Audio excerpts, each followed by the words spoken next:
السلام عليكم ورحمة الله وبركاته. بسم الله الرحمن الرحيم. ربي يسر ولا تعسر، ربي تمم بالخير. Үшінші дәрісімізді бастаймыз. Ғалымбек Тобашев сары тәжвидпен. Араб тілінде әріптердің дыбысталуы үшін арнайы белгілер қолданылады.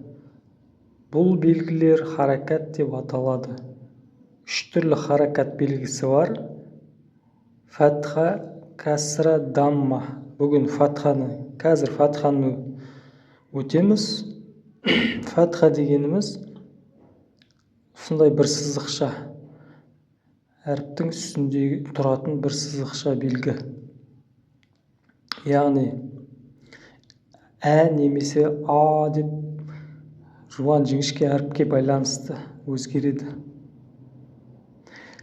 Әріптің үстіне қойылатын сызықша белгі фатха деп аталады. Фатха белгісі жуан дыбысталатын әріптің үстіне қойылса, жіңішке дыбысталатын әріптің үстіне қойылса, дыбысын білдіреді. Әдәбә, зәәбә, әрәсә. Жуан роның үстінде фатха тұрған кезде жуан оқылады. Ро жуан болады. Ро, әрәсә. Амен оның ортасында дыбысталады. Жуан әріптің үстінде тұрғанда, келгенде. Әзәбә, дәрәкә, дәрәджә, зәрақа, зәраха. Бұл жерде де жуан, бұл жерде де жуан, бұл жерде де жуан әріп. Розақа, родәмә, зәрафә, зәраә, айн,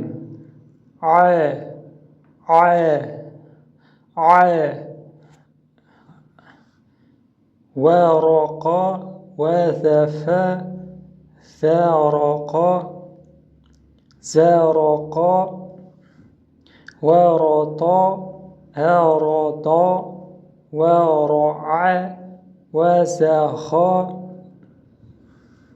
әраджә, дәраә, әраха, дәраха, әуәлә, вәзәә, вәдәә, зәраә. Бұл жерде сәл көрінбей тұруы мүмкін. Бір-біріне жақындап кеткен. Алифтің үстінде хамза тұр, хамзаның үстінде фатха тұр. Зәраә.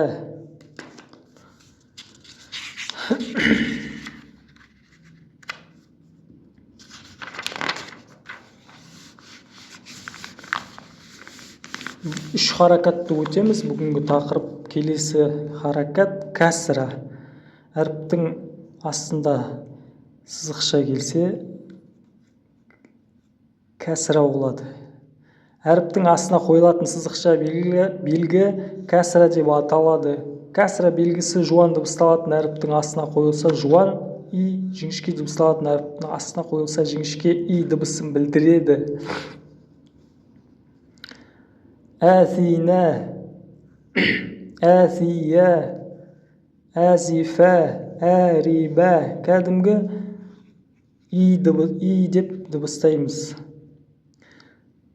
Жіңішке. Әриджә. Ро әрпі кәсра келсе, ро әрпінің астында барлық жерде жіңішке болады ро.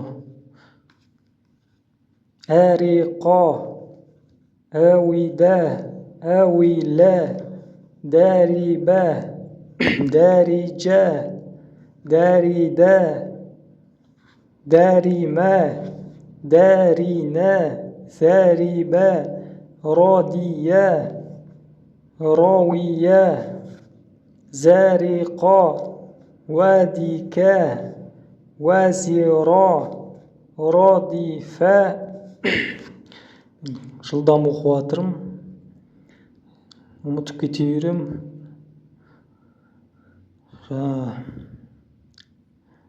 Негізі бастапқы шәкірттерге қиындау, сондықтан жай оқуға тырысам. Уәрима, уәриса, уәриа, уәриша, әрика, дәриза, рауиха, уәзиға, әрина, рауиа, дәриза. Дәриза, егер сіз ежіктеп оқысаңыз, дәриза, сосын ежіктеп оқып болғаннан кейін бүтіндей оқуға тырысыңыз. Дәриза деп та, мысалы, дәриза деп білдіңіз ғой, бір оқып шықтыңыз ежіктеп, соны ежіктемей оқуға тырысыңыз. Содан кейін дәриза деп оқығаныңыз ба, дәриза деп мәнерлеп оқуға, бірден жылдам оқуға тырысыңыз, қайталаңыз сөйтіп. Уәрика, радиха, уәриха, әридо, әзиро. Үшіншісі, соңғысы, үш харакат дедік қой жаңа, дамма, уау. Әріптің үстіне қойылатын үтір белгісі дамма деп аталады. Дамма белгісі жуан дыбысталатын әріптің үстіне қойылса, жуан у, жіңішке дыбысталатын әріптің үстіне қойылса, жіңішке у дыбысын білдіреді. Яғни у болады. Жуан болса, кәдімгі жуан у дейсіз, деп ешқашан қателік жасамаймыз. Деген жоқ. Жіңішке болса у болады, жуан болса жуандау болады. Ал жіңішке болса қиналмай кәдімгідей спокойно оқимыз. Узина, узиро, дуриба, узиро. Алдында дәрісте өттік. Мұғалім сәниде. Бұл жерде де көрсетіп кетейін. Екі уау келген кезде ерінді қаттырақ жылдамырақ, тезірек былай қарай шығарамыз до конца. Сол кезде осы дыбыс шығады. Уды айтып атасыз, бірақ ерніңізді соңына дейін созасыз осылай. Дейсіз да,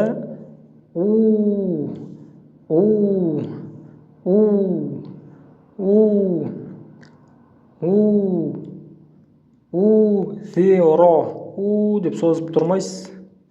Соңы деп ерніңізді барынша алға қарай шығарасыз. Сосын ары қарай жалғастырып кетесіз. Зеро, зеро,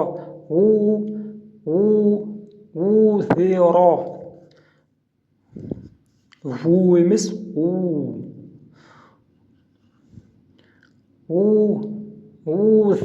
Узина, русиқо. Ро, бұл жерде де дамма келсе, ро жуан болады. Русиқо.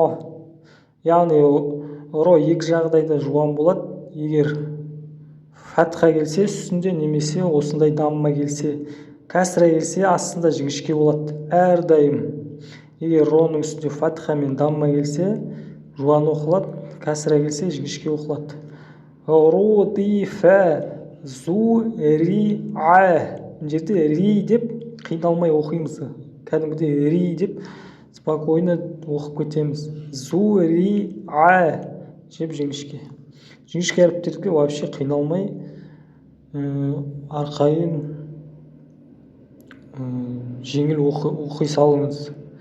Әдуба, әруда, рауса, зәруа, радуха, разула, разуна, вәдуа, туриса, دورح دورع رضع رضف رضخ أورج أورض رضي روي ورد ودين وزن وزن وزن ودك ودك ودع ودع وديع وديع деп ежіктеп оқып алғаннан кейін жылдам мәнерлеп бірден оқуға тырысыңыз. Соған өзіңізді не істей беріңіз, икемдей беріңіз, ашықтана беріңіз.